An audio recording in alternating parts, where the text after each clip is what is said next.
good friends, my good friends, my good friends. Do a little bit of everything, cause it takes a bit of everything. I'm just gonna start the recording because I don't want to miss anything. so no, we don't have any I thought obviously you're like the guy that I would go to for AI questions. So I thought sounds great. We could talk about that. It's a hot topic, I think. But I mean it's wide open. Tina and I were talking and do we want to go 90 minutes? No, we'll go whatever we want to, but probably just an hour. Yeah. Tina and I were talking, and we were arguing within like 10 seconds. I mean, it was like... Just yesterday, because I asked the same question. I was like, specific, general, what are we doing? And he was like, well, just a kind of AI. And I was like, oh, well, I can talk. I can riff on that for a little bit. How close are we to Terminator? Let's start there. I think that's a great place to start. I think we're as close to it as we were in 1995. Very nice. So not close at all is what you're saying. Not close at all, right? Well, in the grand scheme of things, when you think about the history of humans, we're pretty close. Right. But 30 years isn't that much. Yeah. But Tina, I know nothing about you. I've met Ben in the past, but what's your background? Briefly in that's why we met briefly in Texas. Fort Worth. Yeah. Oh, that's Fort Worth. Okay. Yeah. I was there. Probably had coffee spilled all over my white shirt because that was what happened that day. Oh, I remember this. Memorable moments in Tina's life. Tina still hasn't forgiven herself. She's still. I haven't. Yeah. I have. It's although I have just recently just a little spring shopping because I'm going on spring break with my boyfriend and his son and bought a lot of very pale light clothing. I'm a little nervous, but I'm doing it. Feeling good about it. Tina was like me with ties.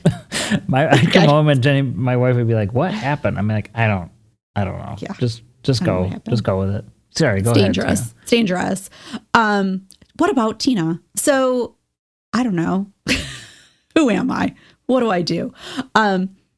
I was a publicist for a very long time. And actually one of the conversations Ben and I were having yesterday was about the fact that when I started out as a publicist before Terminator in 1993, that was before they had sticky stamps where you had to actually lick the stamps and put them on the envelope. That's where that's how I judged how technology has changed, right? Based on whether or not I was licking a stamp or sending an email, that's how my life has changed. I have to say, I miss doing that. I know that wasn't healthy. I know it probably wasn't very sanitary, but it was kind of a fun thing for me as a kid to be able to take that stamp, lick it, and stick it. And oh my God, it's a little sideways. So now use the pressure to move it and make it perfectly at the right Which angle. Now you don't really have that. If you peel those sticky ones off, it's near impossible to get that thing to stick back on. Exactly. But if you didn't have too much spit, you could, or if you had a little extra, you could you could move it a little bit.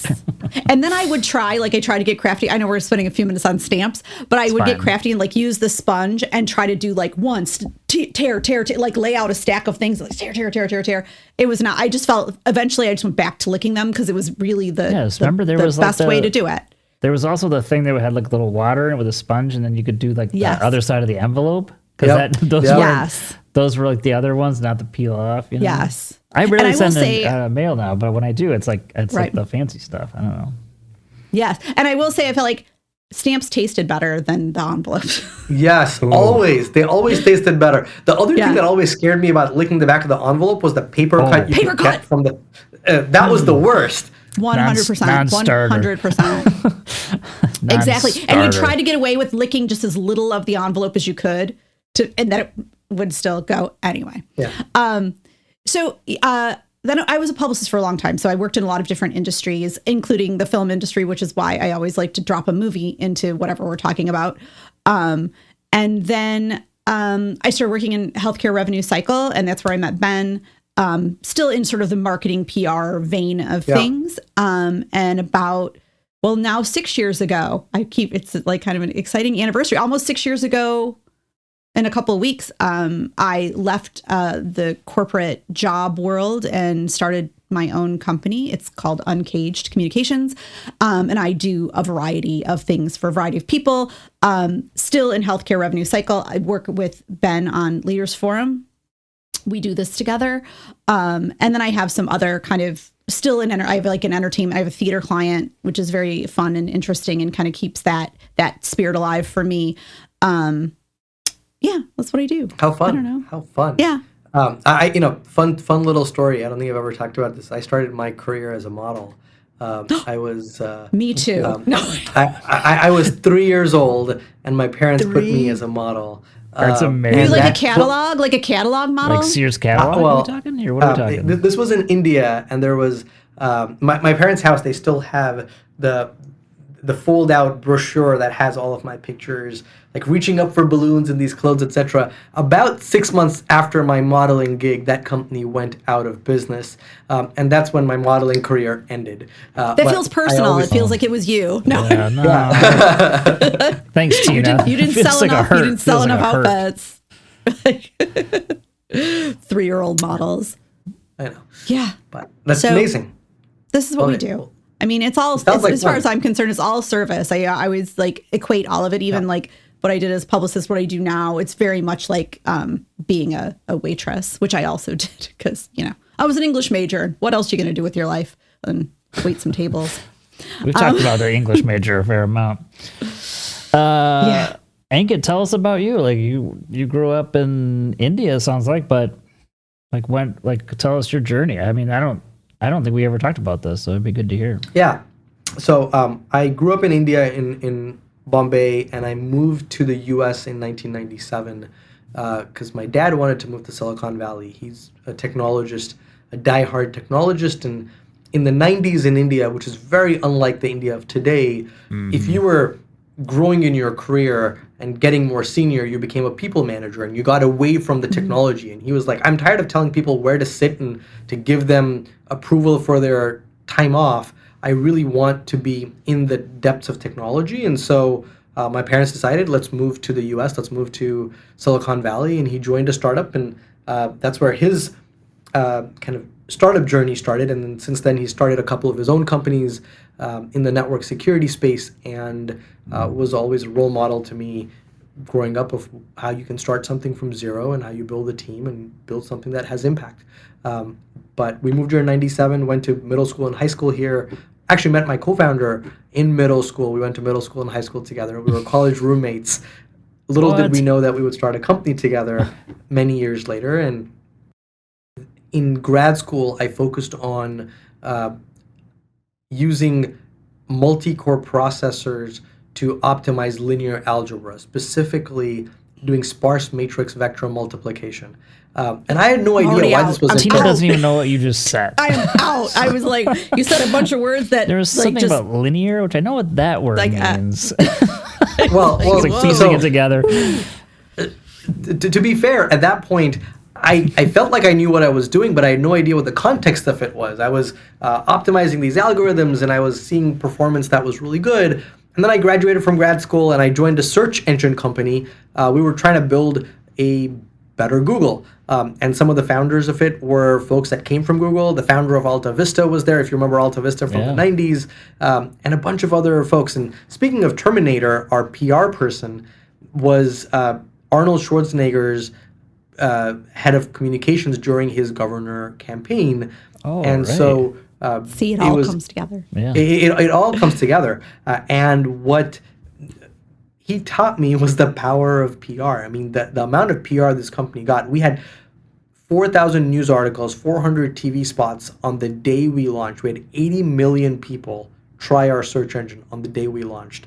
And we failed miserably. Not only did we go down, but the product wasn't ready. And so I learned a lot about launches and PR, but also about what it takes to build a true a high quality, high scalable product, and one that works through that failure. That team was brilliant. The core technology was brilliant. And actually, while the company was slowly dying, the CEO did a last ditch effort. And he was a brilliant technologist. And he came up with this idea. This was 2010.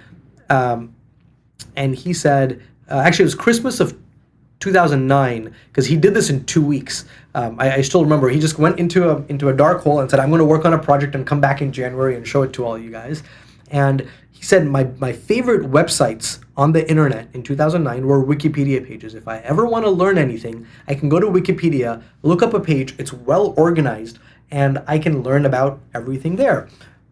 Search absolutely sucks. When I search for something, I get 10 blue links, and then I have to go to each one and see whether it's good or not. And one of the examples I remember him giving was you search for Queen Elizabeth. The first 4 results are all biographies that are basically different versions of the same thing. So the second, third, and fourth aren't adding to my experience as a consumer when I search for it. And he's like, how good would it be if every time you did a search, doesn't matter how simple or complicated it was, the search engine looked at all the information that it has behind the scenes in the index and came up with a on-demand Wikipedia page for that topic.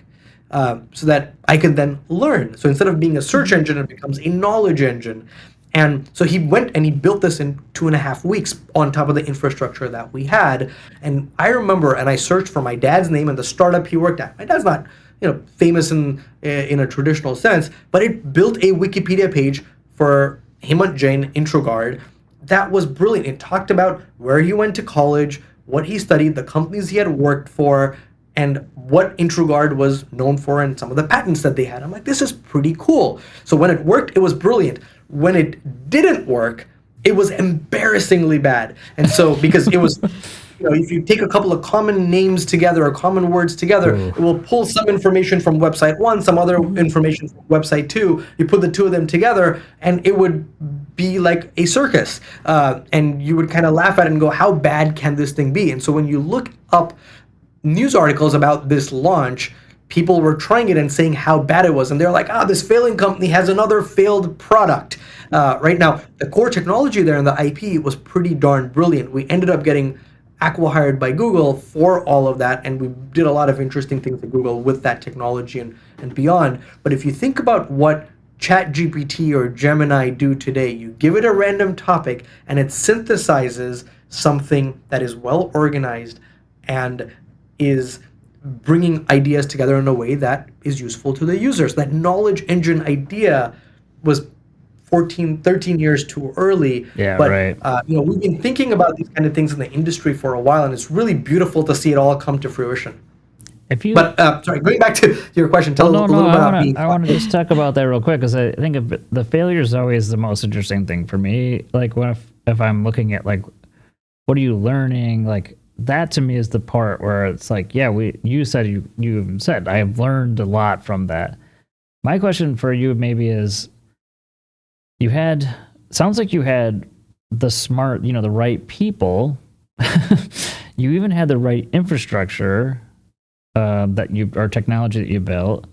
What do you think that like ultimately was the failure there? You just launched too soon, or is it like, hey, we're PR, we shouldn't have had 90 million people check it out? Like, if you had had 90,000 people check it out, would it have been different?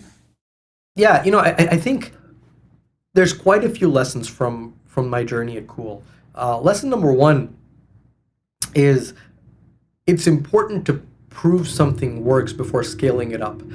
There's a reason things that are good scale up really quickly and you have these overnight successes. Trying to create an overnight success is really dangerous.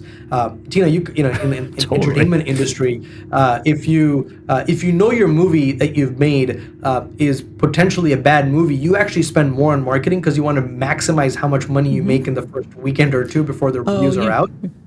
They always like to send like the whole crew out on tour when it's like a 2-star movie. That's like a known it's tactic. bad. It's bad. That's when it's like it's like okay. I like to live in the vein of like every movie is somebody's favorite movie. That's where like this is somebody to accept like this is going to be somebody's favorite movie and that's okay, but it's not going to be everybody's favorite movie. Sorry, I digress.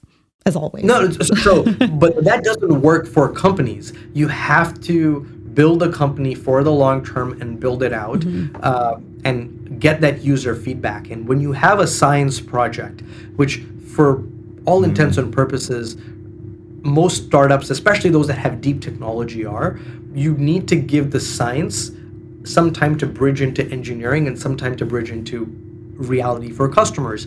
And that's why alphas and betas are so important, because the second you put it in front of someone real, you get real feedback. And one of the other things I learned was the way people use products is very different than the way people test products.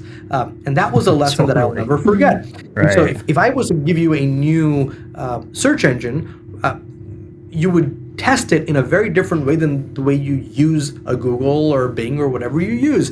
Because when you use Google or Bing, you go for something that you need help with, right? If you're going to make a recipe for a pot pie, you'll search for a pot pie recipe. But when you test the search engine, you're going to test it on things that you feel like your brain is calibrated on, so you can judge the search engine. And what do most people test it with? Their own name, or people that they know, or topics that they know very well. That's not what you use a search engine for. So when Cool was tested by users, they were testing it on the topics that we had not optimized for. Our differentiation from the infrastructure perspective was to be able to answer really long tail queries that the Googles and the Microsofts were not good at doing at that time. So if you searched for hiking in Hood River, Oregon, one of the things that you would get on Google would be general pages about hiking or general pages about Hood River, Oregon. But you're not looking for that. You're looking for hiking in Hood River, Oregon. It's 15 years later, Google's much better at it,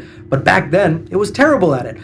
If you went to Cool and searched for hiking in Hood River, Oregon, man, the results were amazing. That was because of how we organized the data behind the scenes.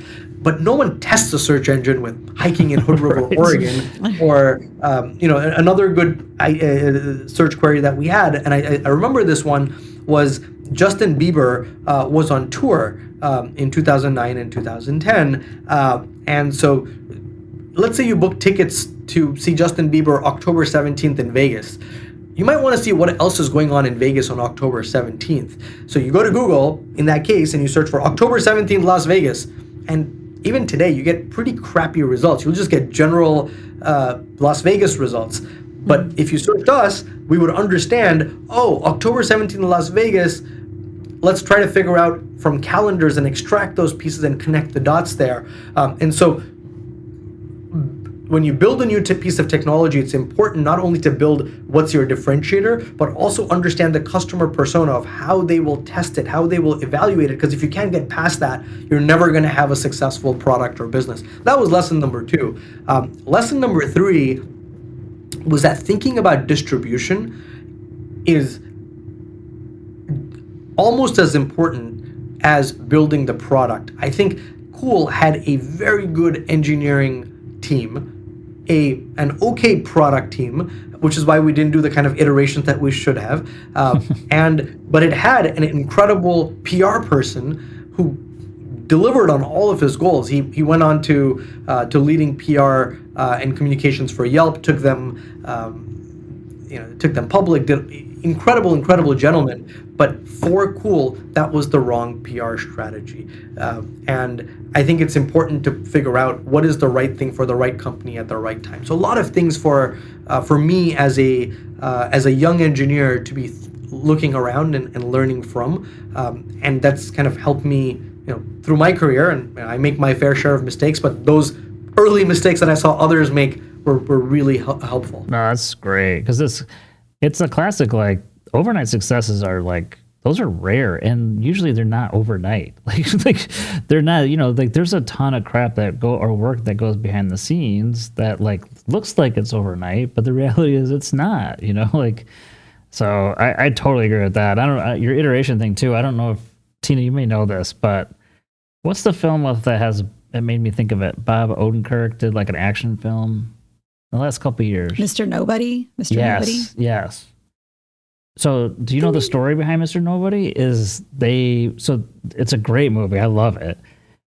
They made the movie, the whole thing. He's not a normal, like, if you know Bob Odenkirk, he's like a comedian that ended up becoming famous from, what's the show? Breaking Bad. And then Better Call Saul, right? And so he's an action movie, right? Well, they get the movie done, they watch it, and he's kind of like, this isn't great. It's like, it's okay. It's like what Tina was saying. It's like, it's okay. And then they decided to like, he's like, I got a buddy that does editing. I'm going to give it to him and I'm going to give him all the rough cut and just see what he does with it. And they came, and if you watch the movie, it's incredible, like what they added, like just the way they did it. The guy made them, and he goes, and then it was a real thing. Like that movie was 10 times better. And it's basically this same content, right? I mean, pretty incredible, just kind of like getting another perspective or taking another iteration on it, which you can imagine didn't feel good to the studio executives or the people like financing it, right? Like that would have been a big deal. Kind of like what you're saying. It's like, if you would have stopped that group and been like, guys, we can't do this. Like who knows where there's pressure coming from? You know, in every case, there's pressure to kind of like make something happen, right? Or that train's already left the station. We got to launch on whatever day, you know? I don't know. It's fascinating on so many levels. Always cool to hear about how, what the final product and the journey to get there. We always, most of the world gets to see the final product. And, that's right. The behind the scenes is so interesting. And at least for those that like to build or create, that's where you learn. It's not from the final products, it's the behind the scenes. Yeah. Give like a quick 2-minute of like what you've built now for healthcare. Like how did you get into healthcare? Because it's not the typical like route. Yeah, I mean, I'm relatively new to healthcare. So after Cool, we got acquired by Google. I helped start something called Google Play with a few folks over there. We built it up to a couple of billion users using it. And then I left to do a company in the mobile space, sold that, and then came back to Google to help start Google's AI venture fund.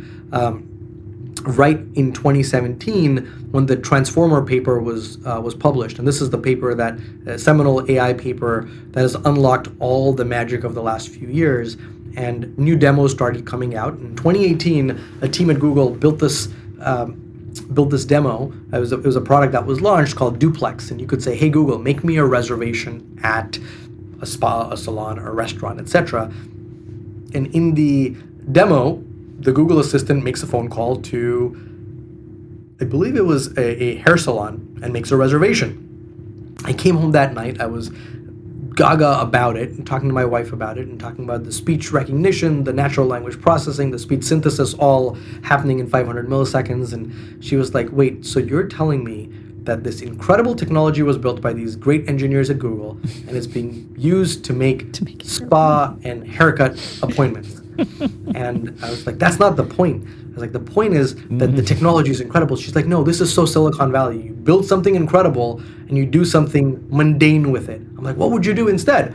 And she goes, I would use it for healthcare. I'm like, what do you mean? I know nothing about healthcare. She's been at home health and hospice clinics, at academic medical centers, and in pharma, in the back office. And she's like, in every single group that I've been a part of, there's tens, if not hundreds, if not thousands of people that are making and receiving phone calls for benefit verifications, for prior authorizations, for claims. So she's like, if you could automate those phone calls, you would unlock a few things. You would reduce the time to therapy because you're not waiting for somebody to be able to pick up the phone and move the process forward. You would reduce the cost of healthcare because this is part of that administrative cost that exists. And each phone call is 30, 40 minutes. It's an hour long. And these people aren't, while the staff loves to think that they're multitasking, humans are humans. And when you're waiting on hold, your cell phone is your best friend. So you would drive a lot more efficiency in the ecosystem, and the quality of data would be better. And I asked a simple question. Then I said, well, why is this data being shared over phone calls? Why isn't it just an API? And again, she said, you freaking technologists, you think everything should just be digitally connected. Think about all the different entities that have to coordinate with each other, the payers, the providers, and even within providers, the health systems and the surgery centers and the infusion centers and the physical therapy places, the pharmacies.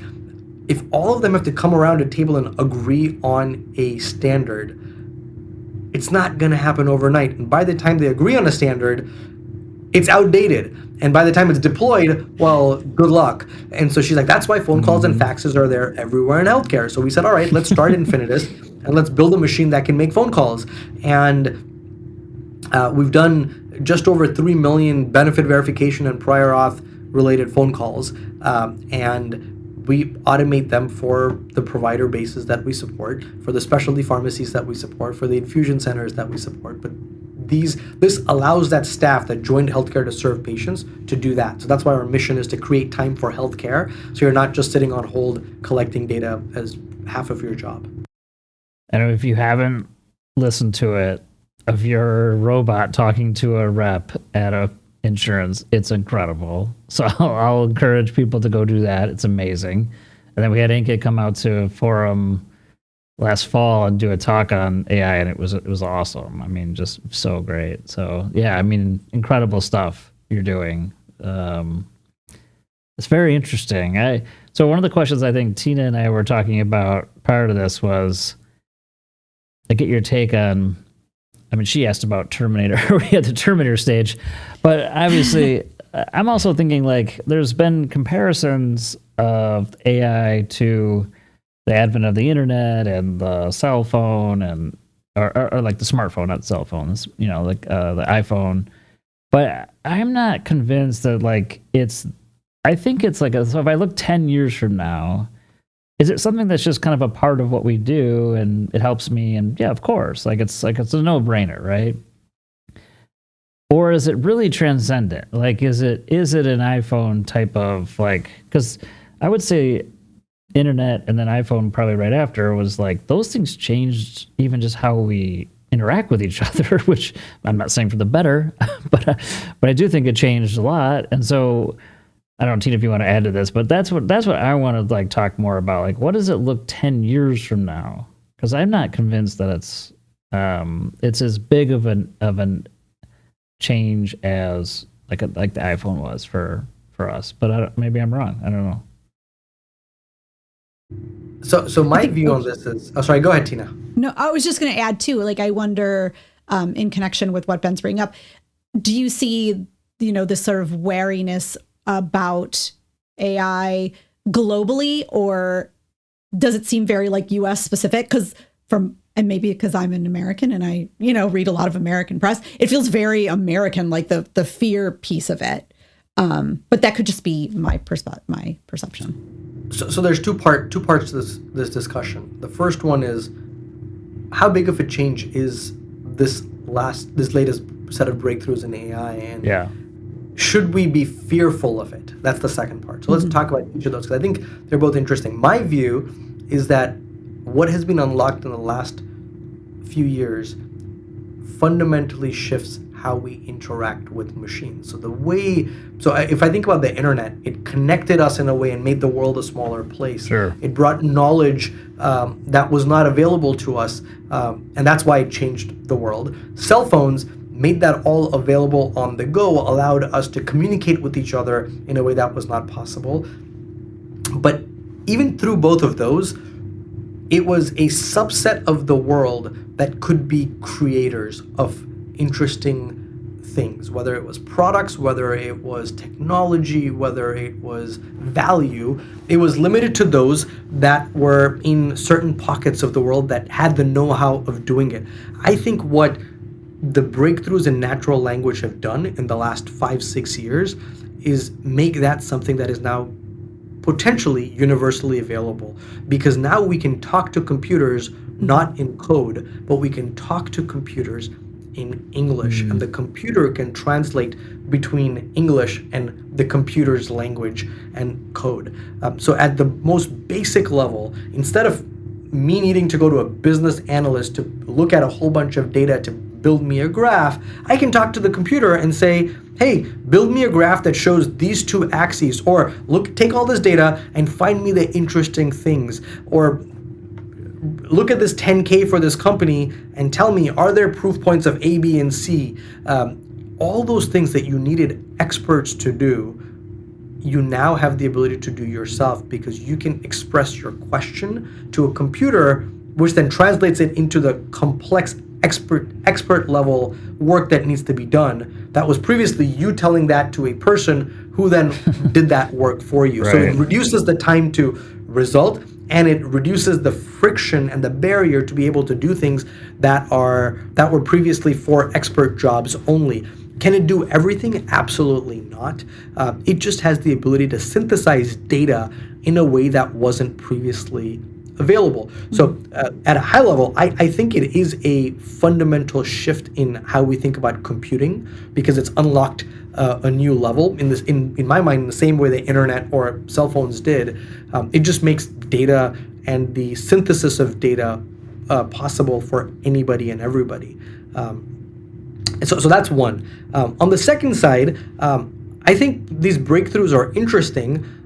I don't know if they are interesting enough to be fearful yet. I think they have the ability to be used in negative ways, but so does the internet. So are cell phones. Right. So does anything, right? So does anything. And so should we have guardrails in place? Absolutely. Should we be careful about what data goes into what systems? Absolutely. Just like we were with any technology before this. I think this, as you know, to my first point, this technology makes data much more accessible than previous technologies did.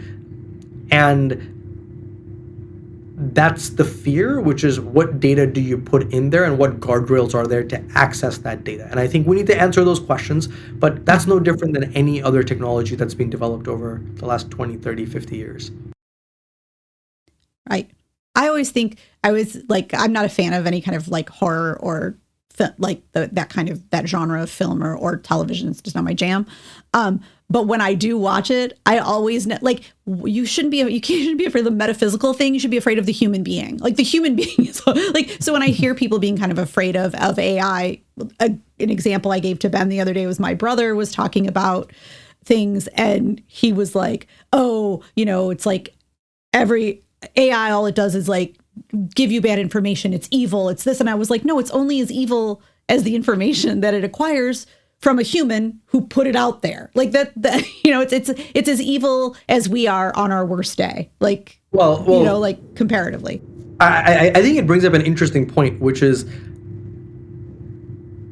sometimes when you get something that is so properly formatted, that is so confidently said, it's easy to forget fact-checking things. And in that perfect synthesis, or what looks like perfect synthesis, there could be a couple of aberrations.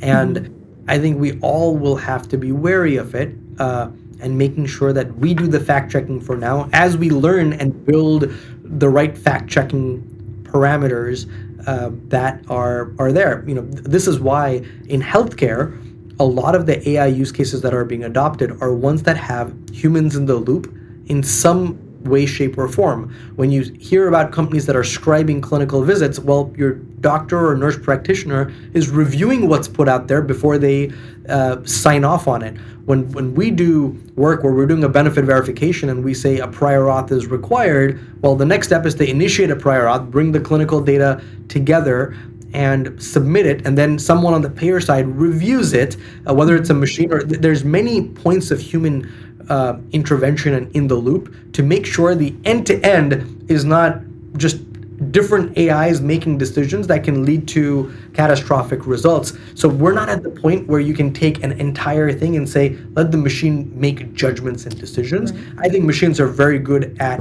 transmitting and summarizing and synthesizing data with some amount of human oversight, and we're going to make progress on that, but that's where we are today. Ben's taking it all in. No, there's a lot to take in there. I'm trying to I get 10 years from now, is it just going to be kind of built into a lot of things we do? We won't think about it that much. That would be my guess, the way you're describing it. Like I'm talking to my phone. Siri was the first step in that, let's just say. Oh, sorry, it just opened up. Just can't see its name. Don't say its name. But, that was the first entry into it, or Alexa, maybe. Alexa might have been the first real thing that we were using at home, right? And is that, and now we're going to talking about 10 iterations from that, where it's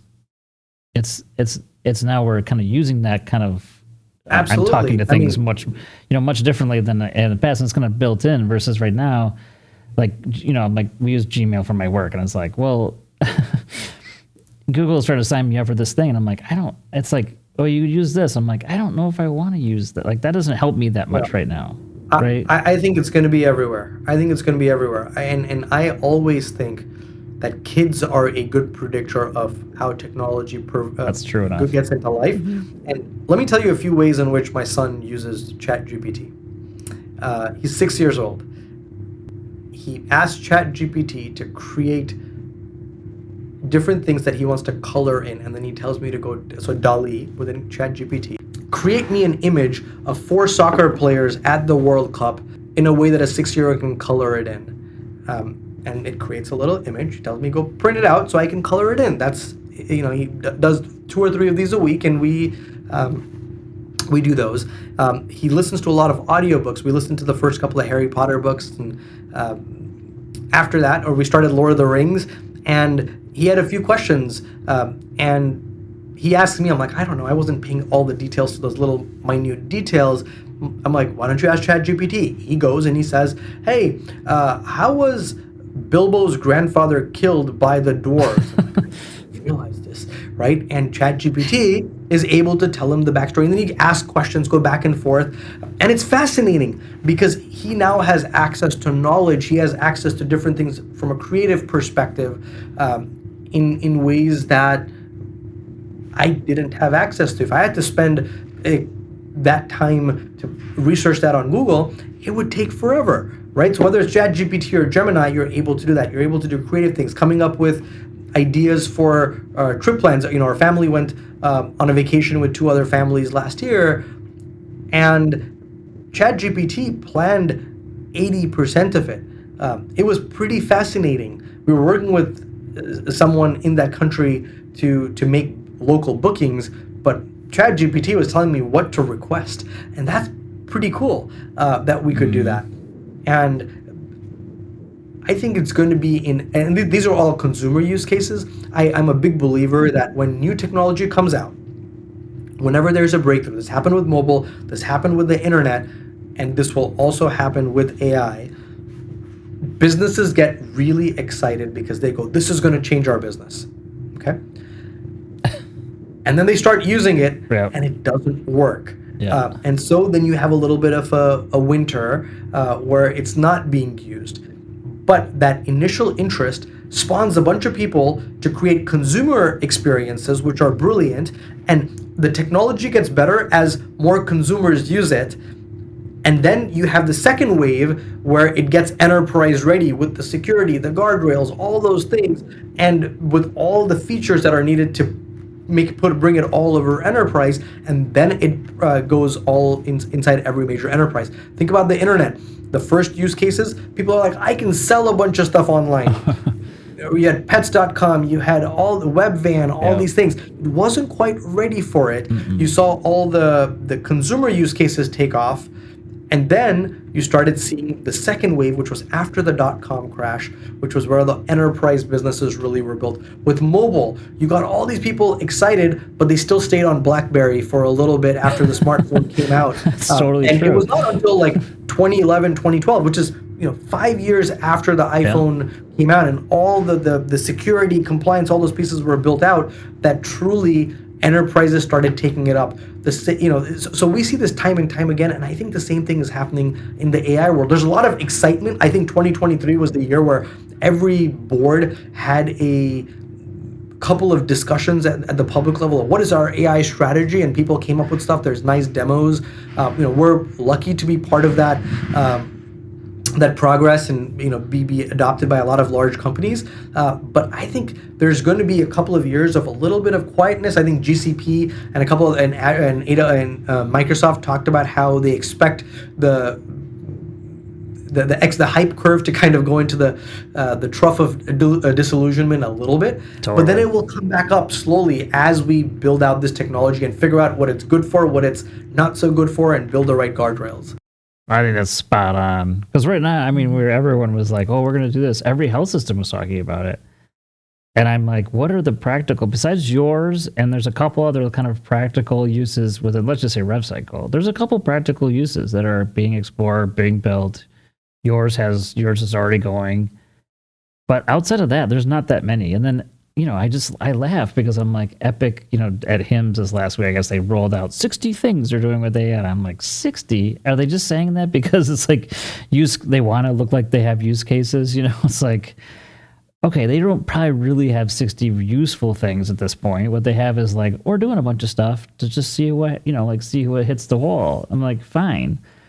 But it is fascinating because like, if you're a CEO, you're saying, well, what are we doing in this? To your CIO, right? You can just imagine these conversations.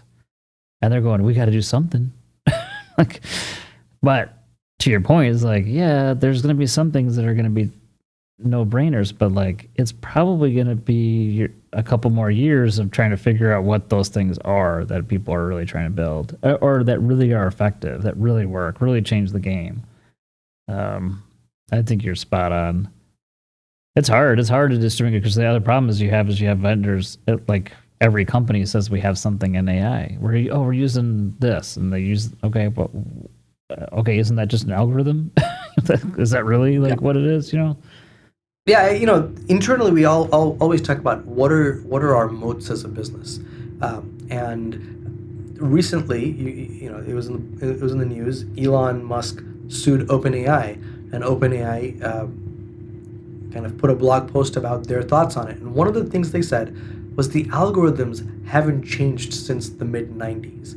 All the algorithms that are being used now, we've known about them for a while. Mm-hmm. What's changed is the access to data and the compute power that enables us to train those models with that data at a scale and at a price that makes sense.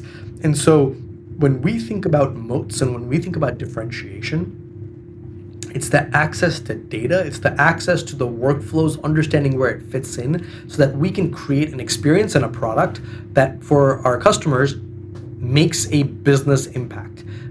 I think there's a lot of cute things that are being discussed which use AI and use off-the-shelf stuff that allows people to check boxes on their am I doing AI list, but are not having business impact. And I think this happens with every wave. The number of enterprise mobile apps that were published between 2011 and 2014 is probably over 500,000. Right. But how many of them do all of us use? Just a handful. We all use a VPN on our phones or some kind of remote monitoring or certificate that our employers put. We have email, we have chat, we have calendars, and maybe a couple other things. But it's a handful of enterprise products that have kind of sustained that test of time, and those are the ones that have ROI. Because maybe one that I always like to call out is I think the Salesforce mobile experience to this day is terrible. Right? Mm-hmm. Like you would think a company like Salesforce would say, we want to have an incredible experience so your sellers can and whoever is using the CRM can have access to the data. But that's not what enterprises care about, because they're like, when that level of data they should be accessing on a computer. And so there's very few enterprise applications that even on mobile have really taken off. And so we'll see what are the few that really stick in enterprise AI. Mm-hmm. Yeah, I mean, I don't even know how to respond because I'm like, yeah, I totally agree. I think there's going to be this, like you said, pets.com moment of things that like you tried, it just was too soon. Or, you did the work. I go back to, I'm always concerned. My concern, and this is probably not something that, I don't know how much you've experienced, but I think like when Epic or Cerner decides they want to do something, they just say they want to do it, and then it kills innovation. Because if I'm building like that, if I'm building going after, let's just say one of those things, the 60 things Epic decided they're going to quote unquote do. If I'm building a company around that, like that might be the end of me. Or I might have to just stop because I'm like, oh God, if they decide, health systems will just be like, well, we'll wait for them, or like. So I think that's hard. That's what's hard about. It's strategic for them to do it. But it's strategic for them to do that because what they want to say is, hey, we are your platform. Yeah. We will get there. And to a health system, they're like, hey, whether we get there this quarter or 6 quarters from now, we don't really care. Go figure it out. It's one less vendor to manage. And going back to my story from when I was at Cool, I think distribution is key, right? Even if we had an incredible search engine, I don't think we could have won the search market because Right. Google is built in everywhere. They have an ads business that is ginormous that allows them to go pay Apple to have Google as the search default That's right. and do a revenue share on the ads. So understanding distribution is as important as understanding and building the technology. So as a startup, you have to constantly think about, do you own your end customer? Do you have a way of supporting those customers, or are you dependent on a specific channel, and what are those channels' incentives? And I think it's very clear that the Epics and Cerners want to be the system of record and a smart system of record, so that that smartness is built into the platform. Just like Google wants to be your cloud provider, but also wants to provide a number of services on top of it. To Epic's credit, just to be fair, I think there's areas of white space that they're partnering with companies on, whether it's on telephony, whether it's on the scribing piece. There's a number of companies that they're partnering there. And there's a number of generative AI use cases where they are partnering with others. But that requires being close to them and really understanding where they today think their roadmap is, and working side by side. Well, I also think, like you said it earlier, where Google's better because of your failed company. Like, they bought it, but like that technology actually made Google better. But it would have never existed. Your company would have never existed had it just been like, well, this is the market. You would have never even attempted it. Like, if it was basically, like taking over, and it was like, well, of course we can't. We'll have to figure out how to partner with Google, which would be weird, right? But like, ultimately, it made Google better. My thing has been like, I know they want to be the platform. It's very strategic for them. But I do think like innovation as a total, if I'm talking about like just pure innovation, because they're limited to, like, in this case, like basically 2 EMRs, right? Like, there's really just 2 left. There's a handful, but if you think about total market share, it's really just down to 2. It's kind of, we're beholden to those guys to like basically do a lot of innovation, and I don't think that's where I get. I don't know. But search was the same. There was just Google. Search was just Google, right? And so in many ways, we should never have started the company. But I think that's not how innovators think. Innovators go, I will figure out a way, and the outcome wasn't the ideal outcome for the founders, but that's how innovation moves forward. I think the same thing is true here. Someone who's really passionate about changing the way something works might show it working in Athena and Allscripts and Meditech, or there's a long tail. And while Cerner and Epic have a large part of the market, it's probably in the 70-ish%. So there's 30% of the market to go painfully attack and prove a point. But I think innovators aren't kind of. I've found over time that people that have an idea and are passionate about it don't really look at it, oh my God, Epic's going to get here. They're going to say, I can do it better than them.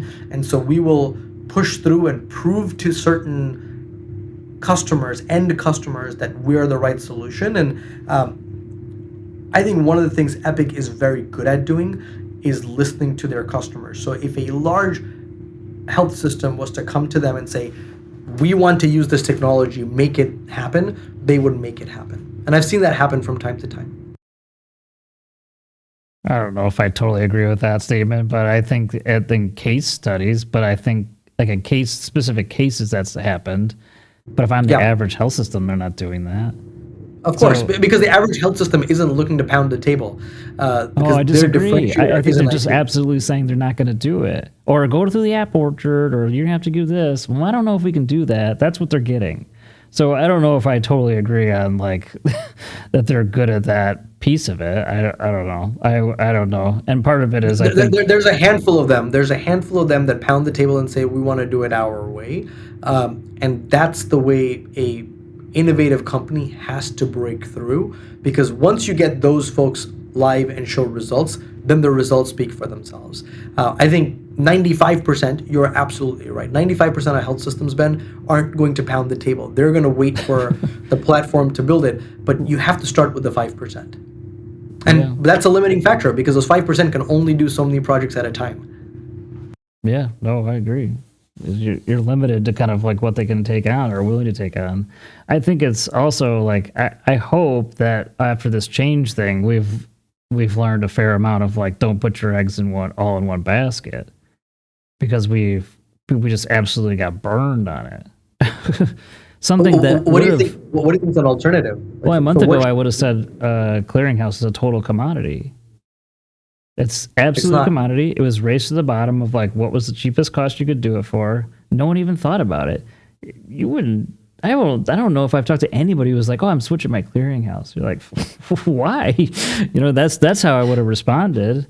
And now I'm like, "Holy shit, we got to like have backup plans here. You can't just be." And so I actually think what the future is there is that there's going to be intermediary companies that are just going to grab the different clearinghouses for you and be able to go just send claims where they need to send them. Because I think this is the end of this. It's not the end of this. Yeah, what's fascinating is about 15 years ago, there was a company, I'm forgetting the name, that Twitter bought in the digital ads, in the mobile ad space. And all this company did was they were a middle layer that allowed a publisher to have a waterfall of where they filled in the ads from. And I never understood why that was so powerful, because I was like, why don't you just go to Google and get Google ads? They're like, well, no, I might want to balance between Google's ads and Yahoo's ads and some other demand side platforms ads, and just be able to say on the front page, these are the three I want to rotate between. On the back, I want to go through these things. On the generic content pages, these are the ad platforms. I think the same thing's going to happen with clearinghouses. You have this middle layer, so it's an abstraction layer, but it allows you to switch on demand. But that's your backup and disaster recovery protection in some ways. Is someone building this, Ben? I have a friend who I think is like that. That's his idea. They have another company, and I think that like it's brilliant, because ultimately you have to have the availabilities of the world. You have to have those that are like the direct connections. But everyone I'm talking to, we've been hosting these town halls with like health systems. We had 40 to 50 health systems on there, and they're all like, "What are we going to do to prevent this from happening again?" Amazing. And it's hard to have. It's not easy to have like a backup clearinghouse like ready to go like that. Don't even, because you'd have to be testing it, or you'd be sending some claims through it, and the other thing is Epic will have to let this happen. That's the other thing that's a little strange. And I think they will figure it out, but I like, because they'll have to. I mean, ultimately they don't want, they don't like this. But I think you're going to have to see some type of like other intermediary doing. I almost liken it to, there's this company called Stone Castle in the finance world. Have you heard of this? And what they do is they, when people have like a large transaction happen, they basically are the intermediary. You put your money in there, and they'll spread your money to different banks so that none of the banks are over 250,000, which is like the cutoff for the FDIC insured, federal insured, right? Definitely, it's brilliant. So it's like if you need to hold money in somewhere, it's like it's all protected because they're putting it in all these different places for you. They're just doing it. So you're getting 5% or whatever the percentage is, but it's with all these different banks. And it's somewhat similar to that, I think, of like, well, yeah, then you're kind of like, you're not the one trying to figure out who's had a breach or who's not, giving you the best rate. I'm like, you're just constantly trying to figure out and do it on the backside. Right. So right. I don't know. I don't know if that's the right approach or will work. I mean, I think ultimately like something has to be different. Because I've been a believer too of like, yeah, I was a VP of Recycle once, of like, I'm managing less vendors, that's been helpful. But then we talked to some people yesterday or Wednesday on our call, and they had changed for everything. RTE, you're going through the list and like none of it works. I'm like, oh my God. Like, it's one thing if you're just clearinghouse, it's like, no, we have them for everything. And they've not said a word about where RTE's coming back. Yeah. So the company I was thinking about, name was MoPub. They were called a network mediation partner. That's and brilliant. So Twitter bought them, and then they flipped it over to AppLovin. But the idea of having a clearinghouse mediation layer makes a ton of sense, and I think it's going to be an interesting piece of How technology. much did that sell for, Ankit? It was probably like no one knew it. And one of those transactions that nobody knew. It was like, okay, who cares? Twitter bought it for $350 million in 2012, and they sold it in 2022 for 1.05 billion in cash to AppLovin. Oh my God! And Tina, have you ever heard that company? No. Yeah. That's what you gotta go. That's what we need to go build. Something that's just the intermediary layer. This Like is nobody not knows. learning all the things. Yes, I've been doing wrong. Right? Yeah, you're doing it wrong. You see that guy owning the Blows my island. mind. What did he do? Oh, it's complicated. It's very, very complicated. Just had this little company, did these things. It's fascinating. Oh, I don't know. What else do we have? Is that it? That was good. That was awesome. I'm like super excited. I'm excited for the future. I think that Ankit's son should revive his modeling career with ChatGPT. That's where I'm at. It should take pictures of me and the 6-year-old. Yes, take those outfits you were wearing in those Oh my ads. God. Oh my gosh. Make you an adult. See, just planting the seed. Just planting the seed. Love it. We'll see what Love happens. You know, I'm biased, but I think you would make an incredible child model. You are biased, but I'm sure you would.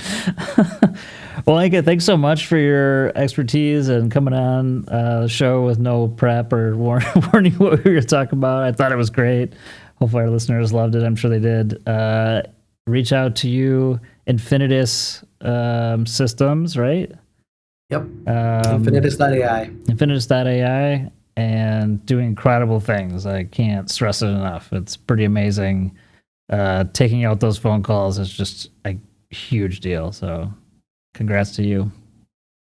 Thanks so much for having me. Yep. Awesome. All right. We'll see you later. Well, what'd you think, Tina? Wow. Well, I feel, I was pretty confident about my intelligence when we started. Oh God, when you said that linear thing, I was algebra, like, oh, and my face boy. went, what? Not sure what you just meant there. I don't know what happened, but there's these moments in my life. I'm recognizing more and more the gaps in my general knowledge. Although that felt specific, not general, but nonetheless. He's, as they would say, wicked smart. Wicked smart. And he's rather poetic in how he speaks. I love it. Like, just there's some turns of phrases that I was like, oh, I love that. Well, you don't usually get that, like, they get in the weeds of technology and then you kind of lose the beauty of language. And I feel like Ankit's really really good like analogies it. and examples, right? Yes. Like, oh, okay, that makes sense. This is the pets.com. Okay, I got you. You're like, oh, I recognize that one. Tina's like, yes, I got that one. Buy some stuff. Okay. I also think, and I think that AI in a very gentle way is far more prevalent in our lives than people recognize. Like, I just think of tools like even if you look at like when Word was your spell checks, your grammar checks, like those, that's all working in the background, right? Helping you be better. Dude, remember the paperclip? Yeah. God, what was that called? Clippy. Someone was just talking about Clippy, and I was dying, like on a like a podcast. Because somebody referenced it. Yes. Somebody referenced a paperclip, and they were like, not Clippy, but and I was like, I know that guy. Clippy. Yeah. So I think it's just now we're calling it something else almost, right? Because all these tools have been kind of operating in the background of our lives for many, many years, and now it's different. I mean, when I think of I use Grammarly all the time, and as Ankit said, I also double check it. I've tried using the AI tool on LinkedIn. Have you tried this? It's awful. Ben? Yes. It's awful. And so basically, I tried it after I wrote something, and I thought what it would do is give me another version, and then I could choose.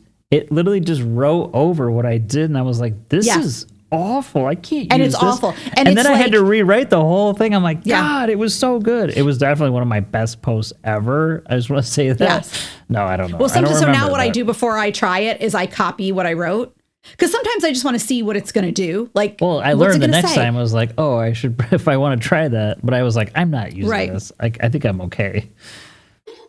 Because it's not just spell checking. It's or grammar. No, it's like replacing cheesy AF. Yeah. It's like, and it's so like, I was like, no one would ever say that. Like, it's a computer's idea of how a human would say that. Like, that is not real.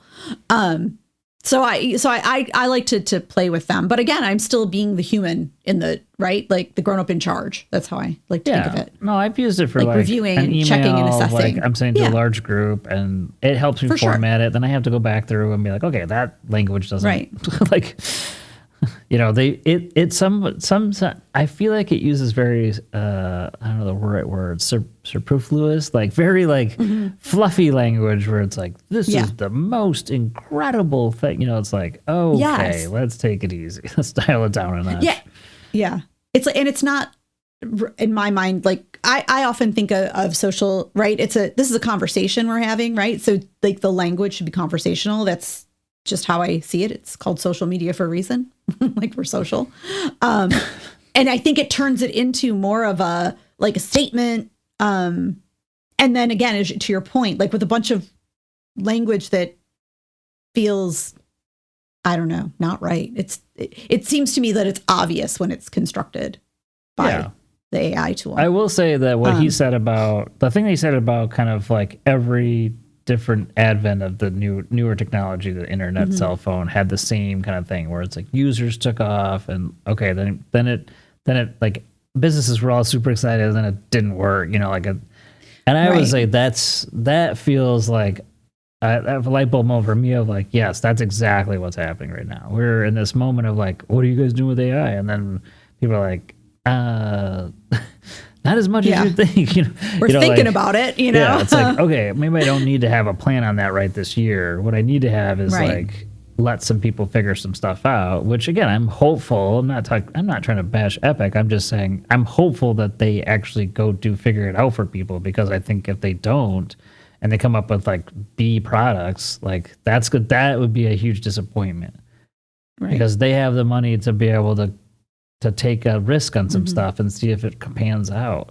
Right. And to give those healthcare clients who are paying an astronomical amount of money for those systems, and now we're going to give you kind of a B- level product for the low price of, a multi-million-dollar upgrade. For. Yeah. Right. Like it does feel, and again, that's a very outside that's just what I see from what I read and what I know. I wouldn't have the inside view on Epic ongoings, but that's what I see. It's like every time there's an improvement, there's also price tag. So, what is that AI price tag going to be? I don't know. I don't know. They're paying so much. I also think I also think Ankit made a really good point about how the physical technology also improves, right? The fact that processes are smaller and faster, and that we can do more with,